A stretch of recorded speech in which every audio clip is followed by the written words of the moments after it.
En tout cas, je voulais vous dire, vous êtes un super public, parce que franchement, je vous entends rire et tout, voilà. Donc là, on va accueillir sur scène le groupe de Salem. S'il te plaît, Salem, tu peux nous rejoindre? Salem, tu m'entends? Donc Salem est éducateur spécialisé à l'association Point Écoute. Ça fait quelques années déjà qu'il travaille avec des collectifs de jeunes. Voilà l'objet. Bravo Salem, j'ai déjà une petite star, une grande star maintenant. Donc il organise des débatteurs dans les collèges depuis maintenant quelques années, ça fait déjà 3 ans déjà. 6 ans, oh non, 6 ans déjà. Donc il y a le service jeunesse qui l'accompagne, à CP. Donc voilà, je vais passer le micro tout de suite à Salem, il va accueillir. Et s'il vous plaît, vous les accueillez vraiment bien, les petits jeunes, ils ont un trac derrière, je ne vous raconte même pas. Allez Salem. Alors, je ne suis pas fan des grands discours, il y a 3 règles. La première, quand il y a quelque chose qui vous plaît, un argument qui est plaisant, qui vous fait rire, vous avez le droit d'applaudir. 2 secondes, 3 secondes, on arrête après. Quand il y a quelque chose que vous trouvez honteux, scandaleux, ce que vous voulez, vous avez le droit de huer. 2, 3 secondes, on arrête après. C'est bon pour tout le monde? C'était tout. Est-ce que je peux demander à Camille et à Serdar de venir par ici? C'est les adultes, donc il y a Camille, éducatrice à la CP avec ses collègues, qui participent avec nous à ces débats depuis quelques années, ainsi que Serdar qui a commencé avec moi il y a 6 ans en arrière, et on peut les applaudir aussi.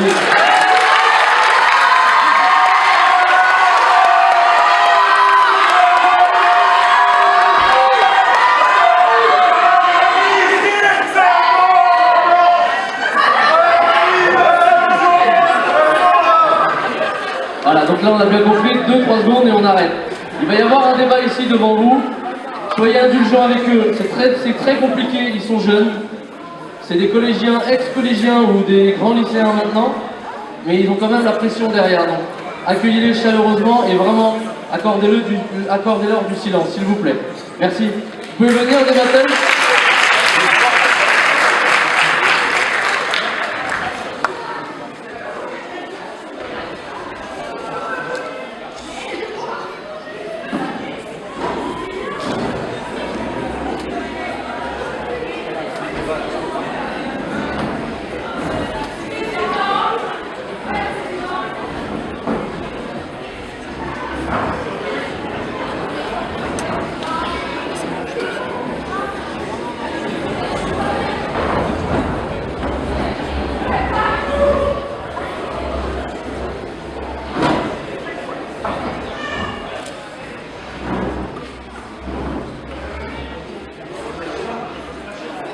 Vu que c'est la journée internationale de la paix, on a donc préféré faire un débat autour de la paix. Mais quand on parle de guerre, on parle de paix, on parle de guerre aussi. Le thème de ce soir, c'est la guerre... rappelez-moi le thème. Il faut faire la guerre pour avoir la paix. Merci, ils ont suivi.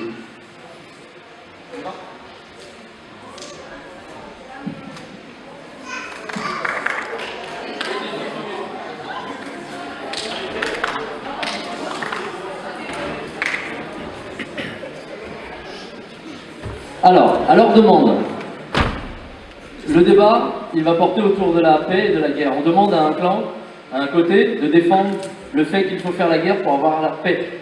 De l'autre côté, on demande de tordre cette idée-là, justement, de tordre le cou à cette idée-là, de dire que la paix existe et il n'y a pas besoin de guerre pour cela. Donc, surtout pour ceux qui vont défendre le fait qu'il faut faire la guerre pour avoir la paix, sachez une chose, c'est qu'ils n'ont pas pris ce parti-là, ils ne sont pas de cela. C'est juste qu'ils doivent défendre cette idée-là. D'accord? Soyez indulgents avec eux, merci.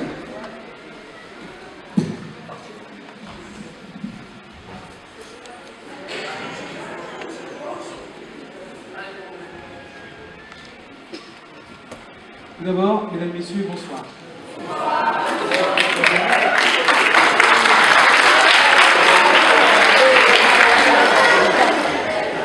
Ce soir, j'aurai l'honneur d'être de celles et ceux qui pensent qu'on n'a pas besoin de faire la guerre pour avoir la paix. Et je vais me servir d'un exemple historique, l'Union européenne. Alors, la guerre a enrichi notre histoire et nous a permis de comprendre qu'elle ne sert à rien, qu'elle est inutile. Et je n'irai pas jusqu'à évoquer les thèses capitalistes, non, pas, c'est très technique. Mais je ne vais pas aller très loin. C'est juste pour vous dire que l'intelligence aime la paix, l'intelligence a horreur de la guerre. Une citation de notre valeureux Paul Vaillant-Couturier. À vous de répondre. C'est bien gentil, d'accord. Mais je peux te poser une question. Nous, si on n'a pas besoin de guerre pour avoir une paix durable, qu'est-ce que tu proposes justement pour qu'il y ait cette paix-là dont tu parles? Eh bien, pour avoir cette paix, je propose une réorganisation du système. D'ailleurs, je ne suis pas le premier à le proposer. Je suis peut-être même, qui sait, le dernier, mais peu importe. Je pense que tu as entendu parler de ces thèses justement capitalistes, enfin, non, justement, ces thèses anticapitalistes qui montrent que la guerre sert d'intérêt économique et financier. Alors, je vais pas aller dans le détail, histoire de t'épargner. Hein. Sois gentil, parce que je te l'ai dit, l'intelligence aime la paix, la bêtise aime la guerre. Oui, et oui, tout à fait.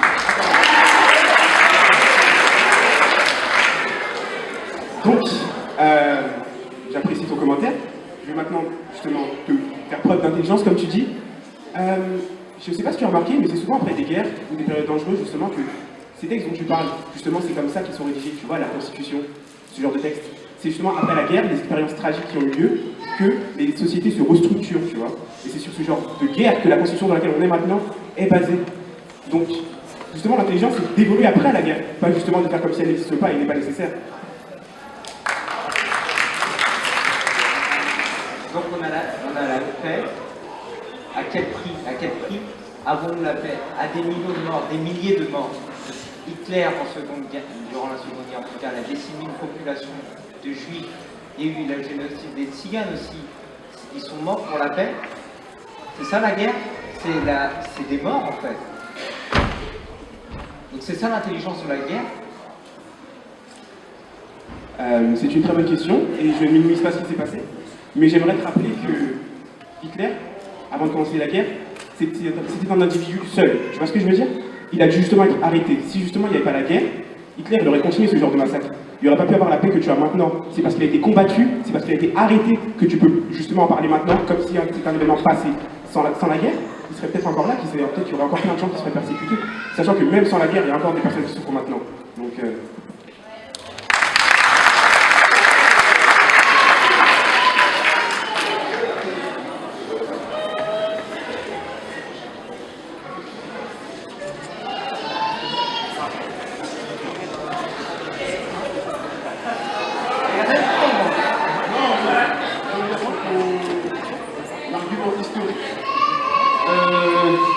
historique. Après la Seconde Guerre mondiale, tout ça a été créé, l'ONU, et afin de promouvoir la paix dans le monde entre les nations.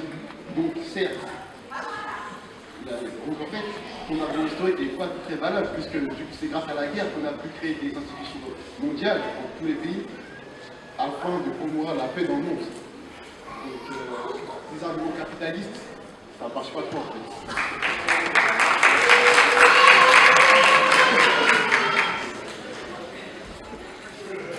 Ça fait un moment pour répondre. On passe à autre chose ici. Non, mais pour répondre à un moment, ça fait. Oui, non, mais en fait, ce que je comprends pas, c'est que vous voulez décimer des. Enfin, c'est pas vous voulez, mais vous pensez que la guerre, ça aboutit à une paix, mais je comprends pas en fait, parce qu'on décime. Enfin, pour moi, l'idée de mort est horrible. Et c'est après ces morts-là qu'on a la paix. Alors que si vous êtes, je ne dis pas, hein, mais dans la religion, prenons l'exemple de la religion. La religion, Dieu, enfin, dans les textes religieux tels que la Bible ou le Coran, il est bien mentionné que aimez-vous les uns les autres. N'est-ce pas? Je ne sais pas si vous êtes religieux. Est-ce que vous êtes religieux? Est-ce que vous êtes religieux? Est-ce que vous croyez en Dieu? Est-ce que vous croyez en Dieu? Certains. Attends, vous êtes bien d'accord avec moi que il est mentionné, aimez-vous les uns les autres et pardonnez votre prochain. Dans quel cas non? Attends.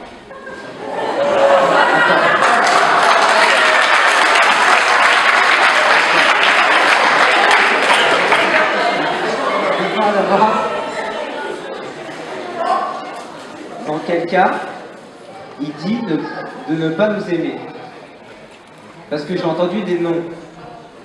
Donc la religion, ça veut dire que elle sert à la guerre aussi, si on part de ce principe-là. Mais moi, je pars du principe des textes sacrés. Bah, aimez-vous les uns les autres, n'est-ce pas? Alors la guerre, c'est quoi? Alors, déjà, je sais pas pourquoi tu les as fait rentrer dedans, puisque c'est entre nous, tu vois, le débat.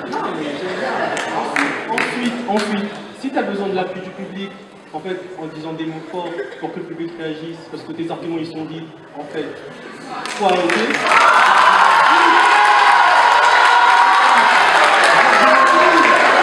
J'ai pas terminé. Alors, quand tu dis dans les textes sacrés, il y a écrit aimez-vous les uns les autres. Aimez-vous les uns les autres. T'as 16 ans, t'es en première. Tu sais qu'en fait, le monde c'est un monde de bisounours. Qui veut la paix, prépare la guerre. C'est tout ça. Pourquoi pas tout simplement sur l'alimentation des autres en fait? Pourquoi pas en fait tout simplement se remettre en question tout simplement et tenter de résoudre des problèmes sans la guerre? Juste avec des mots, diplomatiquement.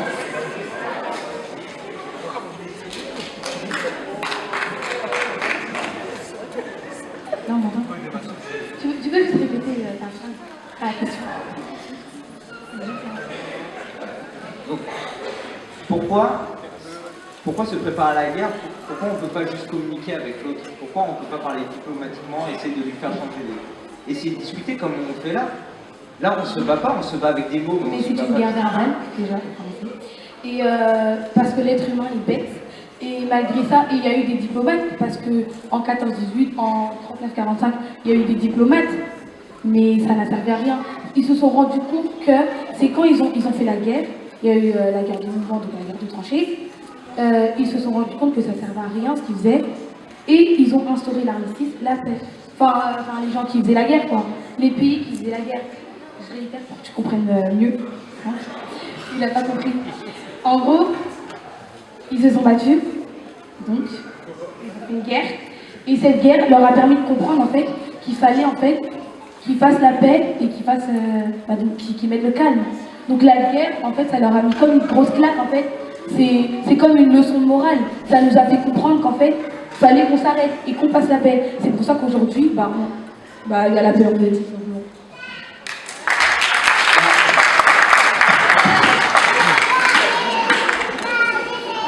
Je sais pas quoi dire. Vous êtes tout simplement machiavélique. Regardez-vous dans ce glace, s'il vous plaît. Regardez-vous dans ce glace. Mesdames, messieurs, je vais essayer d'accentuer le ridicule de la situation en vous glissant le titre d'une musique qui est sortie récemment. Mon pays, c'est l'amour.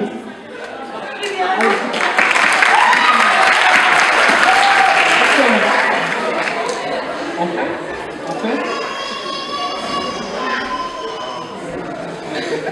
il faut pas oublier en fait que la guerre, en fait, c'est pas que les combats, c'est pas que le sang, vous savez. Genre, par exemple, il y a des guerres économiques, il y a des guerres verbales, il y a des manifestations qui sont des petites guerres contre l'État. Donc, attendez, stop. Laisse-moi terminer. Vous savez, genre, on est en débat, démocratie, etc. Bref, en 1789, il y a eu la Révolution française. Donc, en 1789, il y a eu une guerre civile. Il y a eu une guerre civile. Tous les Français se sont rebellés contre le pouvoir. C'était une guerre qui a fait quoi? Qui a fait avancer les droits de l'homme. Une guerre qui a fait avancer les droits de l'homme, qui a fait progresser les droits de la femme. Donc il ne faut pas oublier en fait que par la guerre, par la violence, quand le peuple fait quelque chose qui se rebelle contre l'État, c'est une grande claque et que la leçon morale qui en suit, et ben, elle a des droits. Sans la Révolution française aujourd'hui, tu serais peut-être même pas là de débattre avec moi, puisqu'il y aurait un grand souverain et qui nous contrôlerait. Guerre civile, ça veut dire quoi? C'est pas une guerre, ça, c'est une mot.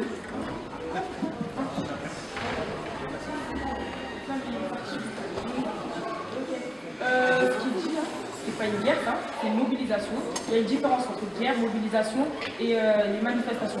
La différence, les manifestations sont des rassemblements de défilés de personnes organisés en un lieu donné sur la voie publique ayant un caractère de revendication ou symbolique. Ok. Une guerre, c'est une lutte armée entre États. Ok. Ça sort de la route, c'est parti. Donc il y a une différence entre des personnes qui se mobilisent pour essayer d'arranger les choses et une guerre. Il y a une grosse différence. Il faut savoir trouver les mots. Trouver les mots? Je pense qu'il y a un truc que tu oublies qui est genre majeur. Tu sais que le roi, ces poètes-là, ils l'ont sorti, ils l'ont quand même tué. Quel roi? Louis, c'était Louis XVI. Ils l'ont sorti et ils l'ont tué. Donc si t'appelles ça, quel que soit le roi qu'il soit, il a été tué par le peuple. Si t'appelles ça une manifestation non violente, je sais pas ce que c'est. Moi, par contre, je vais parler d'une chose qui est très importante et je pense que c'est important pour vous. T'appelles ça. On appelle ça le respect. C'est ce que les gens, ils ont peur, tu vois. Il faut respecter les gens. Et comment les gens apprennent à respecter? Les pays se respectent entre eux, c'est la peur. La peur de la violence, la peur nucléaire, le fait que tout le monde possède des bombes. C'est la peur qui fait en sorte qu'ils ne s'attaquent pas mutuellement. Sinon, tu ne penses pas que tous les pays sont en train de se piller et de prendre les richesses des autres. C'est la peur et le respect dû aux guerres, d'avoir réalisé que ce pays était plus fort qu'eux, qui fait en sorte que maintenant ils ne sont pas là à se battre toutes les 5 secondes. Tu vois? Faire la guerre, c'est se respecter? Non, justement, ne pas avoir le courage de rester à sa place justement pour ne pas se faire tuer et ne pas faire tuer son peuple. C'est le respect. C'est ça le respect? Bah, si tu veux, je t'explique encore, hein, mais j'avais l'impression que t'avais dit clair. Ta définition du respect? Faire la guerre sans trop tuer? Oh mon Dieu. Bon, je vais respecter ça plus lentement. Peut-être que t'as pas compris. Tous les pays possèdent des armes, d'accord? Les pays possèdent des armes, des forces qui peuvent déployer pour attaquer d'autres pays. Pourquoi tu penses qu'ils ne le font pas tout le temps? Il y a des pays qui sont toujours en guerre, on va pas se mentir. Mais par exemple, tu vois, l'Allemagne, il y a eu 2 guerres mondiales. Pourquoi ton avis ne s'attaque pas maintenant? Parce que justement, après la Seconde Guerre mondiale, la violence, les séquelles qui ont été restées ont été telles que plus personne n'a voulu attaquer après. Et si tu veux qu'on continue à attaquer ça, après ça, il y a eu une nouvelle constitution en Allemagne. Et c'est grâce à cette constitution-là que maintenant on prend enfin en compte les droits des autres, le droit de s'exprimer, le droit de la religion aussi. C'est des droits qui sont tellement fondamentaux que franchement, rien que pour ça, la guerre est valable.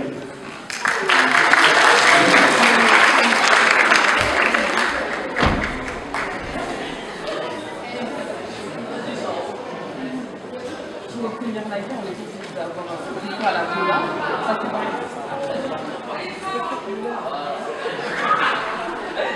bah, par exemple, en 1936, pour que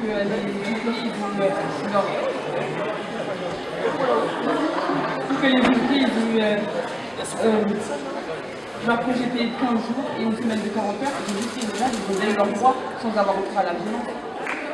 Oui, tu parles du Front populaire en 1936, mais est-ce que tu sais ce qui s'est passé avant? On ne sait pas si ces ouvriers, ils ont fait des manifestations dans la rue, des manifestations armées. Oui, mais ça veut dire forcément des conflits armés avant avec les forces de l'ordre avant, et ça a permis des discussions ensuite qui ont permis d'avoir ces projets payés. Est-ce que tu sais maintenant s'il y a des conflits armés?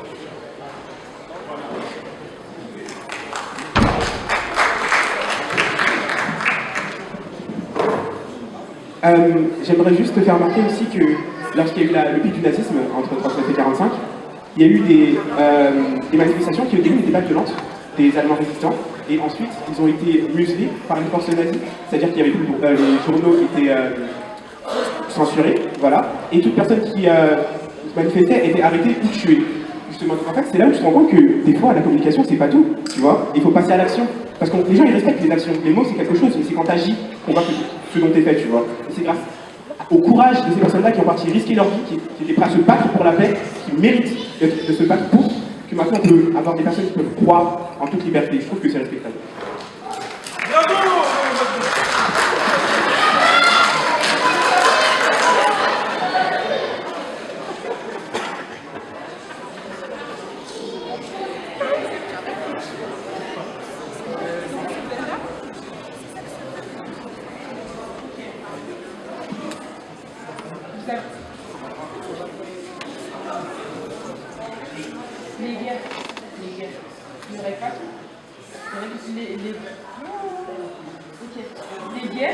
Les guerres ont des conséquences. Et les guerres, ça ne ramène pas la paix.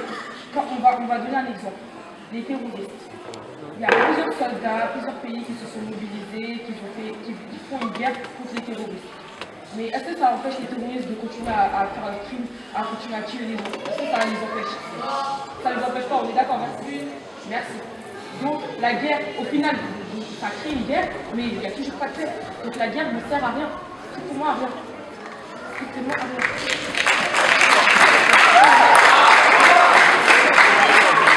Déjà, faut pas voir le conflit actuel, enfin les conflits actuels comme ça, faut pas vraiment les prendre comme référence, puisqu'en fait ils sont pas terminés. Ils sont pas terminés, mais ils sont débutés. Attends, c'est des guerres, je suis d'accord. Mais on n'a pas encore le recul nécessaire pour voir ce qu'ils nous ont apporté. Par exemple, la Seconde Guerre mondiale, et en fait, on a eu le recul pendant plusieurs années. Alors que là, ces conflits-là, ils sont pas encore terminés. On ne sait pas ce qu'ils nous ont apporté, on ne sait pas ce qui est encore. Oui, on ne sait pas comment ça a commencé, on ne sait pas comment ça va finir. On sait comment ça a commencé, on ne sait pas comment ça va finir, mais pour l'instant c'est là. Oui, Donc on fait en fonction de ce qui est là. Oui, mais maintenant, regarde, ça fait combien de temps que tu as fait d'attentats en France? Est-ce que aussi dans les journaux, tu vois que Daesh recule en Syrie? Donc, la guerre permet déjà... Je parle pas que de la France, je parle des pays. Oui, la coalition internationale contre Daesh, d'accord. Et là, ici, tu regardes même les journaux, tu vois que Daesh perd du terrain en Syrie. Et là, regarde, ça fait combien de temps qu'on a eu des attentats en France? Ça fait depuis mai, je pense. Donc, il y a des effets positifs à tout cela. Donc, la guerre, c'est important. Enfin, ça a été nécessaire afin de stopper les attentats terroristes en France.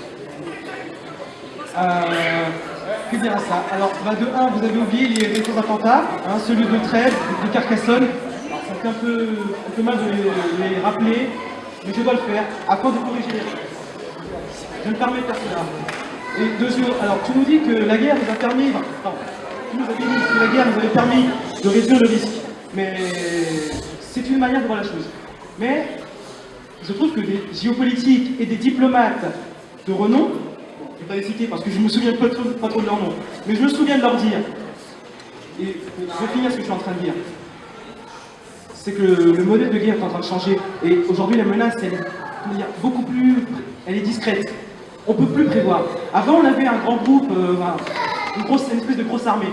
Aujourd'hui, tu as des petits gars, comment ils le disent, des loups solitaires. On ne peut plus rien prévoir. La guerre a tout simplement changé de modèle. Et aujourd'hui, le danger, il est partout. Partout, j'exagère, mais faut quand même le dire. T'exagères un petit peu? Non, j'exagère pas. Et je vais te dire pourquoi. Parce qu'on s'est dit, après les attentats du 13 novembre, on s'est dit que ça allait se calmer, que ça ne pouvait pas empirer. Et c'est venu, monsieur. Et je vous le dis.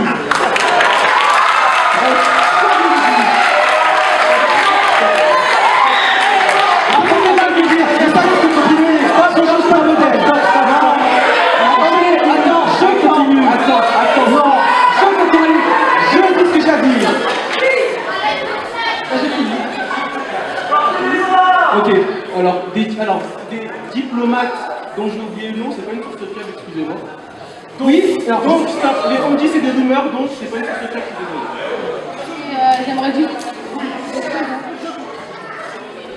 Fatou, tu auras le dernier mot. Ok. Et d'abord, j'aimerais revenir sur ce que Saro avait dit, que la guerre, c'était sanglant, etc., etc. Je tiens juste à dire que j'ai une définition de... Ok, d'abord, je vais parler de l'ONU. Ah oui, donc l'ONU, c'est le plus grand organisme pour maintenir la paix dans le monde, mais pourtant elle a une armée, donc dans tous les cas, elle est préparée à faire la guerre. Ensuite, en Corée du Nord, il n'y a pas de combat armé. On prépare les terres, mais personne n'a envie d'aller en Corée du Nord parce que c'est très mal ce qui se passe là-bas. Et la guerre, c'est aussi une lutte entre des groupes, entre des pays qui ne doivent pas être en conflit sanglant. Donc il n'y a pas forcément du sang, des armes. Donc Merci Fatou.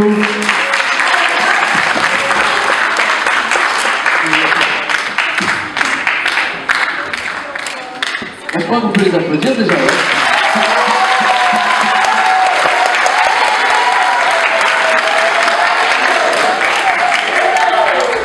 C'est ce qui se passe tous les 15 jours dans les collèges ou lycées de Champigny.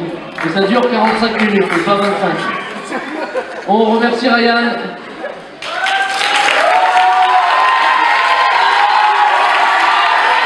Alias Président. Monsieur le Président. On remercie Yousra. On remercie Elodie. Caro. Gabriel. Cédric Arnaud. William. Fatou.